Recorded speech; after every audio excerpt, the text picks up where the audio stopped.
between the second and third arrows. Now watch it grab real quickly right here. And boy, it had no chance.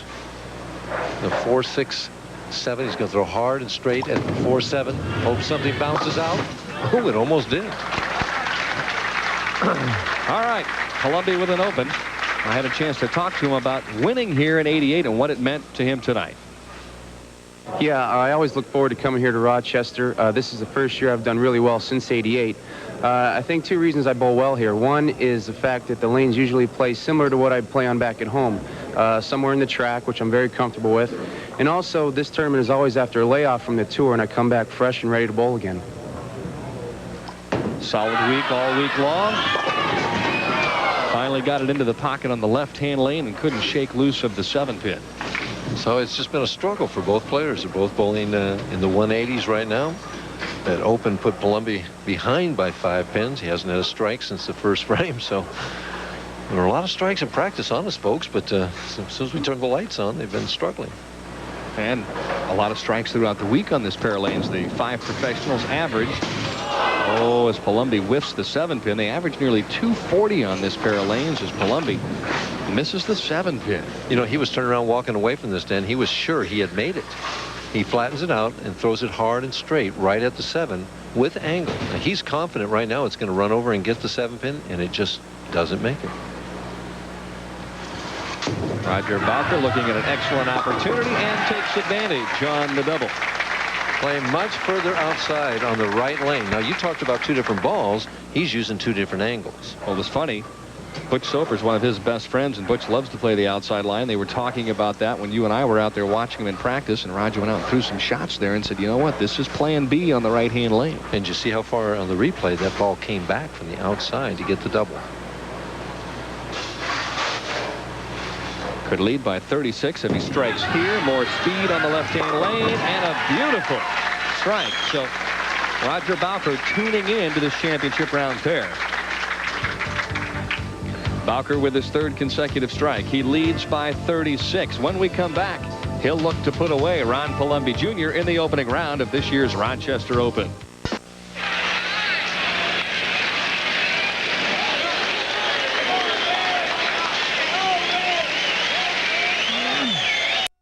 Titles, a U.S. Open, a PBA National. All he needs now is the General Tire Tournament of Champions for that Triple Crown. For the Triple Crown, right? Right now, he'd just like to get a strike or 2. Oh.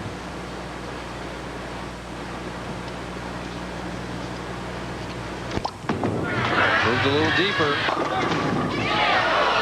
Head pin slashing over, wouldn't take out the 10. Ron turns around and says, well, I threw a good shot and left the 7-pin, a good shot and left the 10-pin. Just getting no breaks in this match at all. You know, what Roger Bowker did is so indicative of what match play bowling is all about. As soon as his opponent made a mistake, he jumped all over him with a 3-bagger.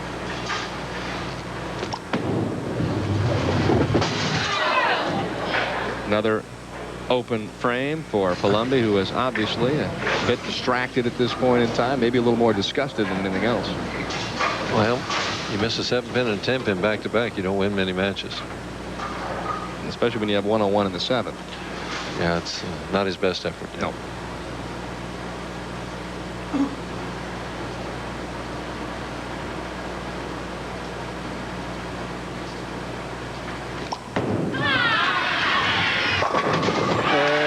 Well, he salutes lane 33. Really, last night began the downfall for Ron. He lost 6 of his last 7 games in the final 8 games of match play. So he's just continued that pattern tonight. Yeah, I think he'll look to turn it around next week at Taylor Lanes. Start a fresh streak in the other direction.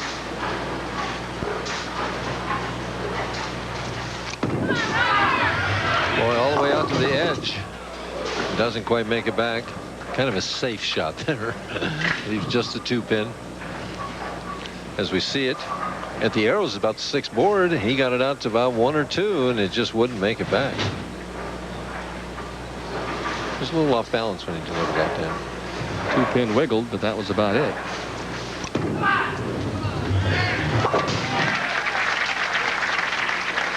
He's trying to walk a little more erect to the line. He feels that helps him control his speed a little bit better and maintain that speed. If his head and shoulders creep forward too soon, he feels that he gets softer with the shot and the ball creeps high. Has gone with this unusual one-handed style since the 1980 season. No, he's trying to keep the head and shoulders back as long as he can. Nice break, breaking out the 6-pin. Well, you just got to maintain that speed on that left lane, Dan. Yeah, if you let up or get it started left, you're through the nose and praying for some kind of a break. See, same thing that Palombi did right here, only he gets the good break. He's got double pinnacle up there. The 9-pin falls over on this 10 and then also gets the 6. Double duty for the 9. Roger cross lane is fair. And after an open in the first frame, has put himself in a position to win this match. However, if Palombi Jr. can go off the sheet, he can still shoot 191. Amazingly enough, he could still win this match. I mean, it doesn't seem likely, but it is possible.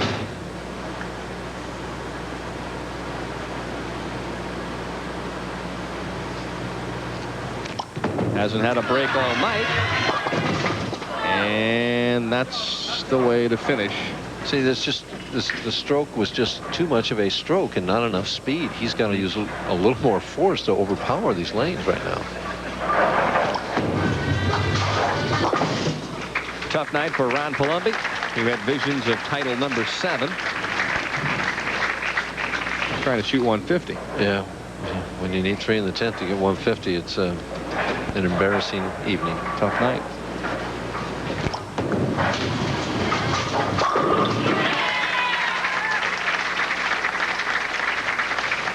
It'll be a 5th place finish for former U.S. Open champion from Erie, Pennsylvania.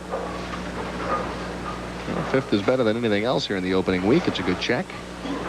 Got to look at the positives. Yes. Oh, I know he's not right now. When you're bowling 140, it's hard to look at the positives. Frustrating. Frustrating for these great players to get put in a position where they just can't quite perform. Ron has just officially given up with this pair of lanes. Yep. Come here, ball. Yep. Come on back and we'll head to the paddock. Yeah, all's forgiven. That's right. Or maybe not. Well, if we hear something in the next couple of minutes from down in the paddock, we'll know that ball is not forgiven. Got a pasting. Oh, well. Tough night for Ron Palombi Jr. He'll bounce back next week. Roger Bowker just about ready to put the finishing touches on a lopsided win in the opening match. And a turkey in the 5th, 6th, and 7th. That spelled the difference in this one. And he gets a free practice shot and takes very fair advantage. When we come back to Rochester, Mike Durbin with his latest average.